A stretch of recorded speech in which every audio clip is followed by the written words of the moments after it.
So I have with me two individuals that I love, that I adore, that I cherish, and I am like their biggest fan.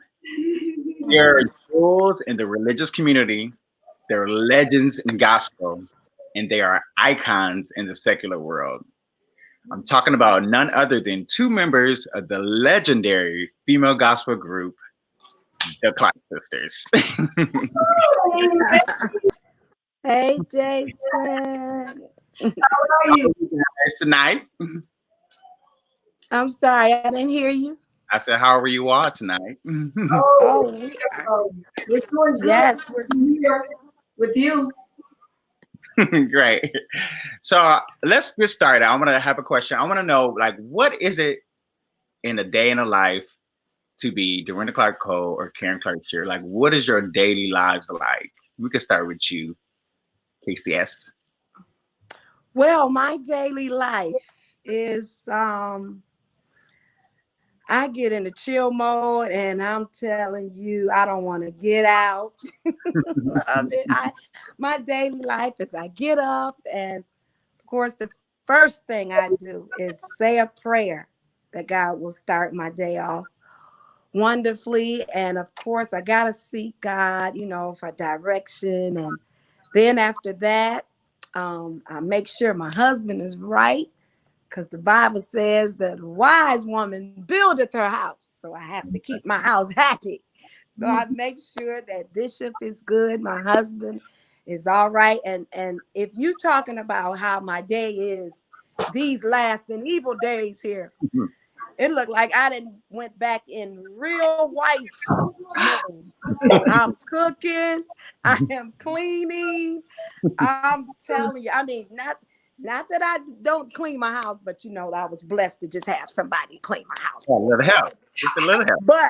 But because during, of this circumstance that we're under now, I enjoyed it. I really enjoyed being the wife that God called me to be. And of course, under our circumstances with, our loss that we had, it made me even step up my game, if you allow me to say, like the young people say, it made me step up. Like the Lord, I know the Lord called me. He has me in this position, not just to be the word wife, but to follow after the duties, produce as a wife that he called us to be, like the Bible said. So, and then after that, we, of course, Bishop and I, we ministered to each other, but I've been preaching to him. He gonna tell y'all later, but I've been really preaching to him. So it's just all about making sure that, my house is, that family time is very important. Sometimes my grandchildren come over and I spend that time with it. I just value family time. In this day and time is so important. So that's part of my day. All right. How about you, DCC? Well, my daily life, of course, I do begin with prayer. And I usually have my prayer walk. When it's nice outside, I just go and just do my prayer walk. That kind of gets my day started. And then from there, try to look and see what I got to do and around the house. And like now, we got so much time on our hands. We're cleaning our closets. Look, Right. the housekeeper cannot come over right now. She can't come over to our house. She can't come over right now. Got a mask on. We can't have nobody over. So really kind of do these things only doing ourselves. And I've been, like Karen said, I've been cooking too. And we've been doing it. I know everybody be looking at that cooking show. The cooking show is Jack. Like Kiara. Right. That is Jackie. And so we've been really kind of spending our time together as a family. Thank God that all of us are we have not been COVID-19, thank God. Or coronavirus, we've been all protected, thank the Lord. But Other than that, just doing things around the house, and then I just got me a little job. Praise the Lord. All She's a walk. Always been a workaholic, Jason. Always That's been. Always been. I admire her for that. I always admire her. She had such work ethic. Just it was incredible. Can you share a little bit about what you're doing? I'm excited. I'm excited about it. It's data entry. It's really basically it's a company that deals with software, and so I love it because I used to work for Burroughs Corporation and Okay. Blue Shield, so I still have those kind of abilities. All of the mid, what do you call them, managerial skills. Mhm. We still have all of that, and so we want to keep it going, so I can stay abreast and stay afresh. So, That's right. you know. That actually leads me to a question that I had. If you guys wasn't in music and your mother didn't really steer you on into music, what would you be doing career-wise?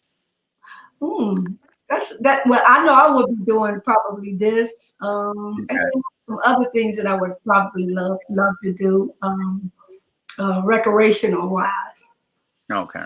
Mhm. What about Yeah, you, Kate? I probably would. Of course, actually, I went to school for maybe about a couple of semesters before we started our career started hyping up. I went to school to be an EKG Oh, technician. Actually, I admired my sister Jackie, who is a nurse. I had admired her and so she got me into going to into being an EKG technician. So I was on my way. But until God took. Sorry, You excuse me. didn't make it, but you was on your way. I was on my way. I was on my way. Exactly. And until, God said something different. And our career just started skyrocketing. So here we are now. And it looked like God saying yes to this. that's right. That's right. So I have a question. I want to know. Um, we know that you guys have released a new album called Return. It's been almost 13 years since you guys recorded and did an album. How do you feel about the new album, and what is it so exciting about the new album to you all?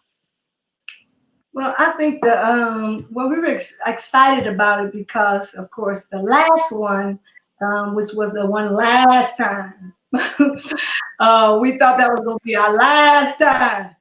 And then, of course, we kept on moving, and then here, Jay Drew, and of course, Bishop Sheard, who is really the mogul behind this whole thing and getting the consciousness back up in that career again, as far as singing and all of that, and us all being together, which was the last album, one last time. So then this time, Jay Drew, who is now the president of the company, he wanted to have his aunties and his mom to do this venture. And when I tell you, he has really did a phenomenal job. And I think that if he keeps on now, we might do another one.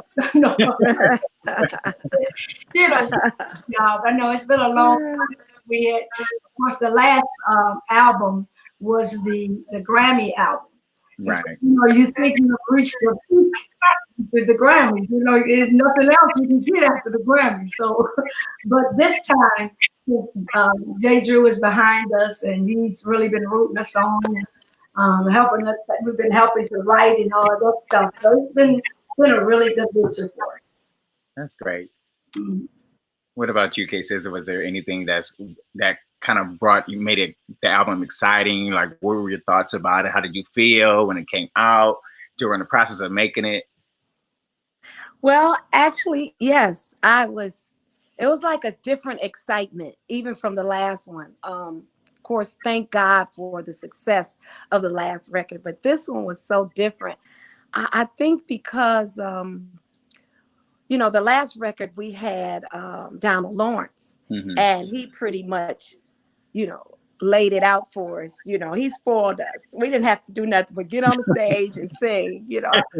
But Jay Drew was like, no, we want the vintage Clark sisters, and I want you all to write. So it was like we collabed together, and we wrote most of the songs on the record, and that was exciting to me. And another thing that was exciting is to see Twinkie, you know, because she used to say, I'm burnt out, I can't do it, y'all do it.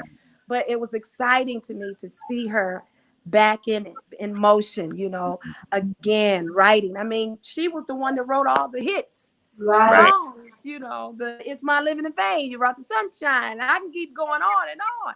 The ones that Snoop Dogg and them love, you know, the ones that Missy Elliott and Queen Latifah and Mary J, you know. That's so right. I mean, all of those songs she wrote. So she was one writer that I could say that I admire, and I always looked up to her because she was so gifted. So to see her, you know, back in motion on this record, and you know how she's excited about, you know, getting back into it, and that was the greatest moment, you know, just to see us all collab together of what God put in us.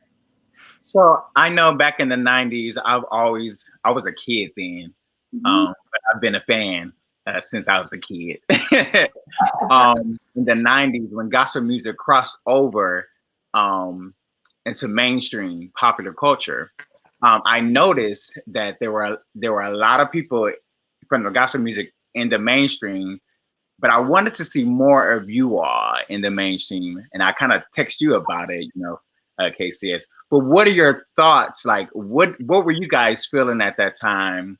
Because I felt like you were still visible, but it's not as visible as maybe as I wanted to be on those major mainstream platforms. How did you feel about that during those times in the 90s? And you're right. We weren't as visible because I think at that time you had people like the Hawkins, of course, James Cleveland was kind of phasing out of there, and you had the Hawkins, you had, of course, Mama Shirley Caesar, and you had Mighty Clouds of Joy, and the last movie that we did was the movie Gospel. Okay. It had featured all of them that was on that album. So they were like our peers. I mean, not our peers, but our mentors. You know, we were looking up to them, you know. And so to see that, you know, our music wasn't really making it, and only song that really was making it was the You Brought the Sunshine, you know. Right. And of course on gospel, Hallelujah was the most popular song that everybody started really saying, oh yeah, them girls that sing that fast song. They think, you know, and so they got to know us that way, and then they got to know for the church, and then they got to know us as when the song crossed over, We Brought the Sunshine, which was around in the 80s. That song was really tapped into all the markets, and people started saying, oh, these are the girls that actually sing that song. They play in the club, you know. So we didn't think that song would have done that because that song had been out like 2 years before. It had been out 2 years before they had hit the streets and started crossing over. So we was like, churchy, okay, y'all following us? Y'all following us? Well, how come y'all didn't know this about the song? Why y'all kind of coming and chiming in on the song now that the world, you know? Right. The song had been out, our record had been out. And so that, I mean, songs like Pure Gold and all those songs that was on that album, they had been going up the charts in gospel, but they didn't pay no attention to You Brought the Sunshine. You see Well, that? yeah, I always felt like that Twinkie was always ahead of her time. Many songs that she's written over the years, like even back in the 80s, like my favorite Clark Sisters album is the Conqueror album. I know that album from top to bottom. That's one of my favorite albums. And if you listen to that album is still relevant today. The music on that album is still relevant. The sound of it, the lyrics, it's just relevant. She's just always been an innovative innovative in her music styling and her writing. And I think that just holds true to the sound of the Clark sisters. But I want to talk, kind of steer into the movie, the Lifetime biopic, and get your thoughts about it, and we could talk about it. But I do want to play a clip from the movie that I really feel like defines who the Clark sisters really are. And I'm gonna play that for you guys. Okay. Denise, you can sing a run from Detroit to DC, but that's not your anointing. Your anointing is the life you live. What you do when you're not on stage, what you do when people ain't clapping, what you do when ain't nobody looking but God. You can't be up there singing songs about sanctification and consecration. You be having more spirit than anybody. And you living a ragged life. I can't let you do that. Mama, you gotta understand. Are you hungry? Yes, ma'am.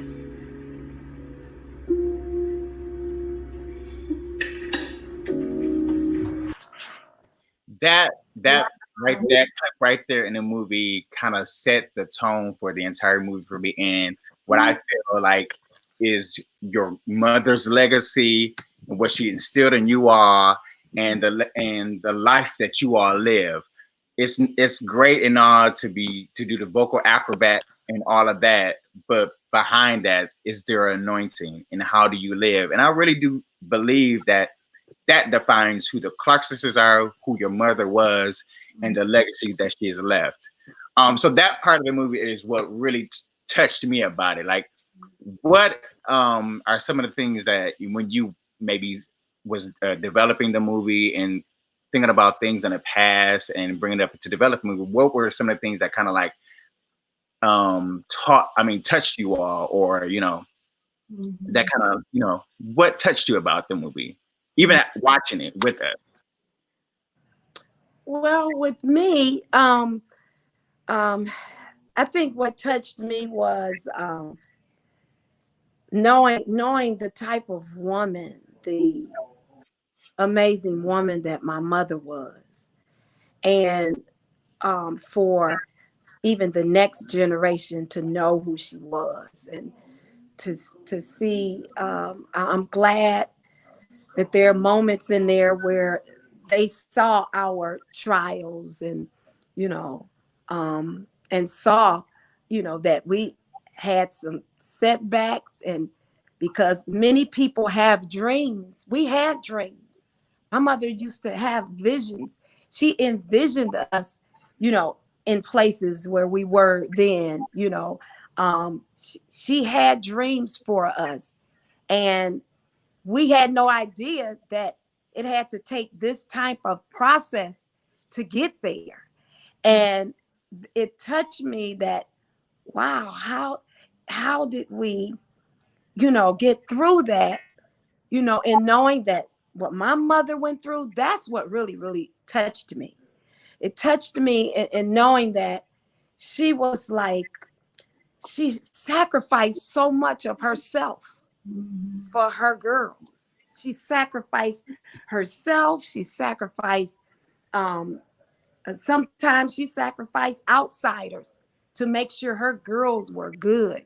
So every time I watch the movie, it's like I have a whole nother respect for my mother and how she brought us together, even though we had our differences. We had different personalities. We was fighting each other, and she told us, she was as everybody's saying, our Joe Jackson, but it's in a great way, because it built us up. She built us for this. She built us for trials that we have now to get to the success where we are now. So she built us for that. So I just thank God that we had an incredible teacher. And many people don't realize that sometimes your teacher is hard. Your coach is hard on you because they know what's inside of you, and she knew what was inside of us that we didn't perhaps see at the time, but she she kept going. She did not stop. So that's part of what touches me about the movie. Wow. DCC, what about you? Well, I think one of the main parts that really kind of got me teared up. It's several parts in there that really kind of got me teared up. But one in particular was when Mama, when Jackie was just about to get married, and all the money that Jackie would give to Mama while she was on her way to getting married, all that money, Mama gave it back to her right before she got married. And that showed a sign of a mother playing a role in a child's life when they are going into marriage. All those years, you see the upbringing of us, but they never really get to see the time in which we are connecting with our husbands. Right. And so, and that plays a very major part in our lives because, they have to go, the men, of course, they have to come to the mother or the father to ask for marriage. And so that was one of the things that really kind of got me teared up because when I saw that part, it just showed the human side of Mama and the mother nurturing of how she, she said, I just want to see you all do well. So it wasn't just for the singing part and just for the, the upbringing, but it was more for, I want you to do well. I want you all to get married. I want you all to have a good life. I want you all to have, I want you to be happy. So that was that human part of my mother that a lot of people didn't know. And that was one part that really kind of got me, that touched me. So where do you think your mother's, where did she get that tenacity from, that drive to really not only develop you as singers, you all as singers, but her drive and push to do music ministry as she did? Where do you think that came from? We're scared that she's gone. She dropped out on this. Right. It really came from when, my mother's mother was a pastor of a church.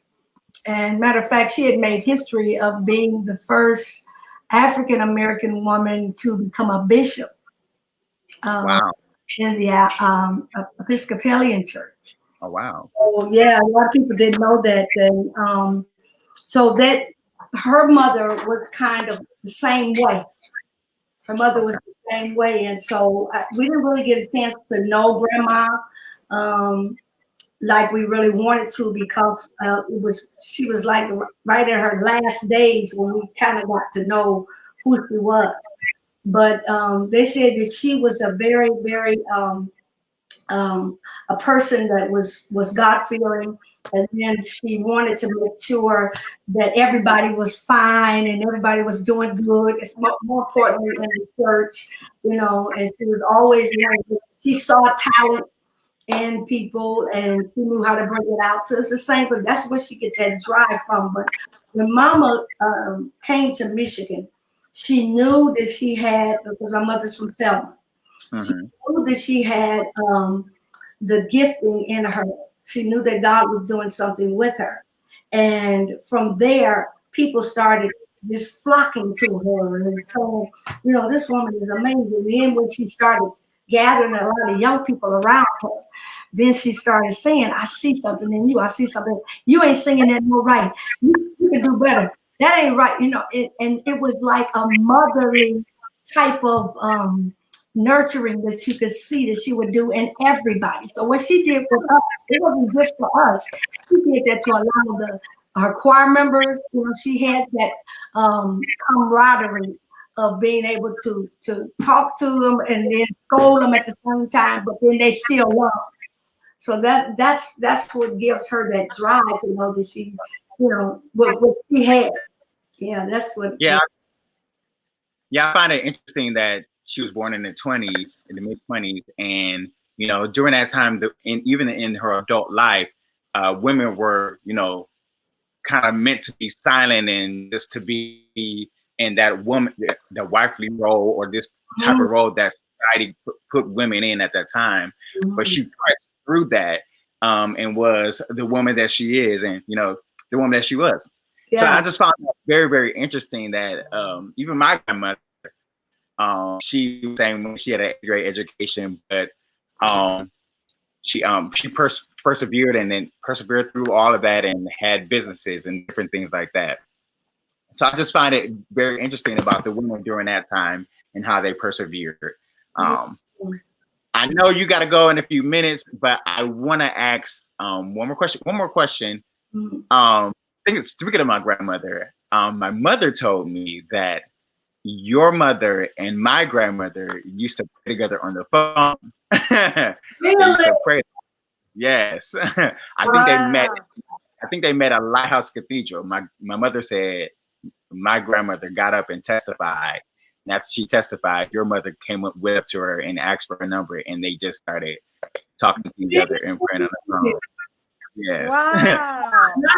Right. Yes.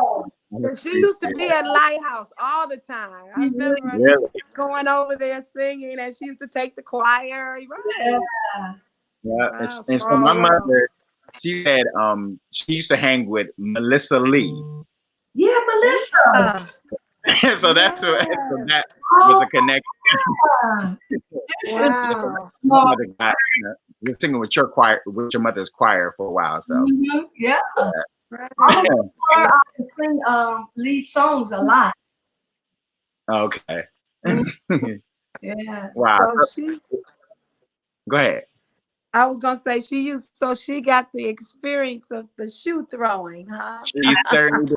That's where I heard the stories from it as a kid. I'm like, wow, she was like that. Wow, okay. So I really appreciate it. I know you got to go. I know you have other cause, and I've been busy in the whirlwind ever since the movie and the release of the record. And I just appreciate you guys taking the time out for me and just having this conversation with me and helping me launch hopefully something that will be beneficial to the gospel community. And I appreciate you.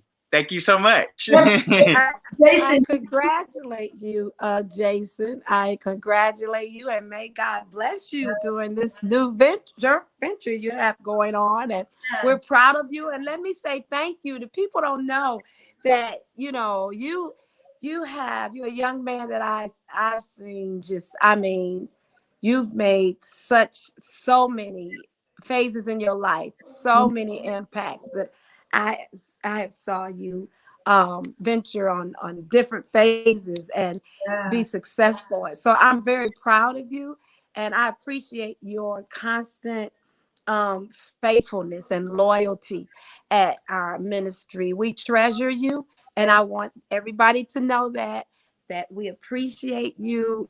I mean, he's there every Sunday morning. We can depend on him. Absolutely. If we can have more Jasons, we would be all right. Thank you, Jason. Yeah, Thank you. Jason, we love you. We appreciate you, and may God continue to bless you in your venture as to launching out. And those of y'all that are watching, please make sure that you always tune in. He's going to have some wonderful guests on here. He is going to be just doing it up, and we're definitely behind him. And he's going to get Twinkie and Jackie, the other half of the Clarks. I am. Well, thank you. Love you too. And thank you again for your time. And you've been watching Spirit and Gospel.